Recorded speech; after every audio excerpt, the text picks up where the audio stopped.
सब्ज पहाड़ियों, नीलगों दरियाओं और रंगीन फूलों से गेंदे हुए एक रोशन और शादाब सल्तनत नॉर्वीनिया में एक निहायत प्यारी, मासूम और हंसती मुस्कराती शहजादी रहती थी जिसका नाम आलिया था।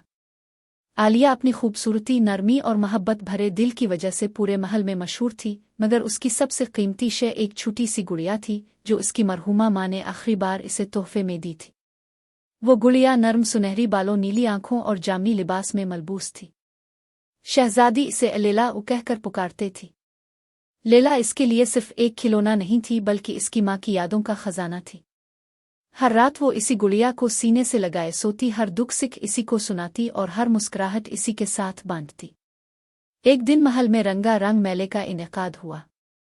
मुख्तलिफ मुल्कों से लोग आए, बाजारी दुकानें लगे, ऊंची ऊंची झूले, सर्कस के करतब और मूसीकी की महफिलें सजी थीं।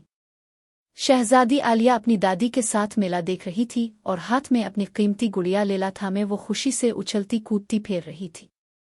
लेकिन मेले के शोर, भीड़ और रंगीनी में इसे पता ही ना चला कि कब गुड़िया इसके हाथ से फिसलकर भीड़ में गिर गई। जब शाम होने लगी और आसमान सुर्खी माइल नारंगी रोशनी से रोशन हो गया, तब आलिया को एहसास हुआ कि इसकी गुड़िया कहीं गायब है। इसने घबराहट में दादी का हाथ छोड़कर आदेर अलिफादेर तलाश करना शुरू किया, मगर गुड़िया कहीं ना मिली। दिल धड़कने लगा, आंखें नम हो गईं, गोया इसकी माँ की यादें ही बखर कर रह गई हो। महल पहुंचकर आलिया देर तक रोती रही। बादशाह ने ऐलान कर दिया कि पूरे सल्तनत में गुड़िया की तलाश की जाए, मगर 2 दिन गुजर गए, 3 दिन गुजर गए, किसी को कुछ ना मिला। तब आलिया ने फैसला किया कि वो खुद अपनी गुड़िया को तलाश करेगी। सुबह होने से पहले ही वो अपने छोटे से बैग में पानी, रोटी और एक नक्शा रखकर खुफिया दरवाजे से महल से निकल पड़ी। बाहर की दुनिया इसके लिए नई थी। हवा में मिट्टी की खुशबू, दरख्तों की सरसराहट और दूर से बहते दरिया की आवाज़। वो तेज कदमों से आगे बढ़ती गई, मगर उसके दिल में खौफ भी था। इसने खुद को हौसला दिया, लैला अकेली होगी, मैं इसे छोड़ नहीं सकती। सबसे पहले वो रोशन जंगल पहुंची जहां दरख्त जादुई रोशनी बखेरते थे। वहां इसकी मुलाकात एक छोटे से लुमड़ी के बच्चे फन से हुई जो एक जाल में फंसा था। आलिया ने न सिर्फ इसे आज़ाद किया बल्कि इसके जख्म पर पट्टी भी बांधी। शुक्रगुजारी में फिन ने इसे बताया कि इसने कल एक अजनबी को गुड़िया उठाते देखा था जो शुमाली पहाड़ों की तरफ जा रहा था। आलिया का हौसला बढ़ गया और वो फिन के साथ पहाड़ों की जानिब रवाना हुई।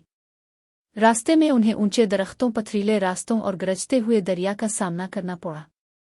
दोनों ने मिलकर एक लकड़ी का पिल बनाया ताकि दरिया पार करे।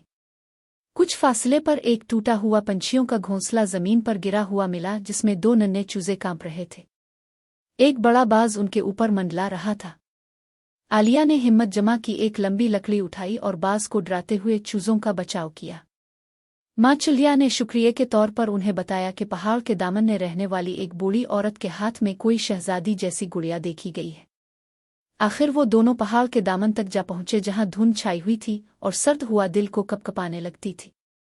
वहां एक छोटा सा टूटा फूटा घर था और चिराग की जर्द रोशनी बाहर तक फैल रही थी। आलिया ने हिम्मत करके दरवाज़ा खटखटाया। बूढ़ी औरत ने दरवाज़ा खोला, इसकी आंखों में हैरानी थी। अंदर जाने पर आलिया ने देखा कि इसकी गुड़िया लैला मेज पर रखी थी। आलिया की आंखों से खुशी के आंसू बह निकले। इसने बूढ़ी औरत से पूछा कि वो लैला को क्यों ले गई थी। बूढ़ी औरत ने अफसोस से बताया कि जब वो मेले में फूल बीच रही थी तो इसे ये गुड़िया जमीन पर गिरी मिली। इसने सोचा कि शायद कोई बच्चा इसे भूल गया होगा, मगर जब इसने आलिया को गुड़िया तलाश करते देखा तो वो इसे वापस करना चाहती थी, लेकिन भीड़ में रास्ता ना बना सकी। वो कई दिन से सोच रही थी कि गुड़िया किसकी है और इसे कैसे वापस करे। इसने गुड़िया को संभाल कर रखा और उम्मीद थी कि कोई इसे ढूंढते हुए यहाँ तक जरूर आएगा। आलिया ने बूढ़ी औरत का शुक्रिया अदा किया और इसे अपनी जानिब से एक रेशमी शाल तोहफे में दी। फिन भी खुशी से उछलने लगा। जब वो वापस घर पहुंची तो पूरा महल रोशन था। बादशाह और मलिका दोनों ने इसे गिले लगा लिया। सब इसे बहादुर कह रहे थे और सबसे ज्यादा खुशी आलिया को थी कि इसकी कीमती गुड़िया लैला फिर से इसके साथ थी। इसकी माँ की यादें फिर से इसके पास थीं। इसके बाद आलिया कभी अपनी गुड़िया कहीं नहीं भूली और फिन लुमड़ी हमेशा महल के बाग में उसके साथ खेलता था। सल्तनत नॉर्वीनिया में इस दिन के बाद लोगों में ये कहानी मशहूर हो गई कि शहजादी ने अपनी मोहब्बत की खातिर जंगलों, पहाड़ों और दरियाओं के पार हिम्मत और उम्मीद की एक नई मिसाल कायम की।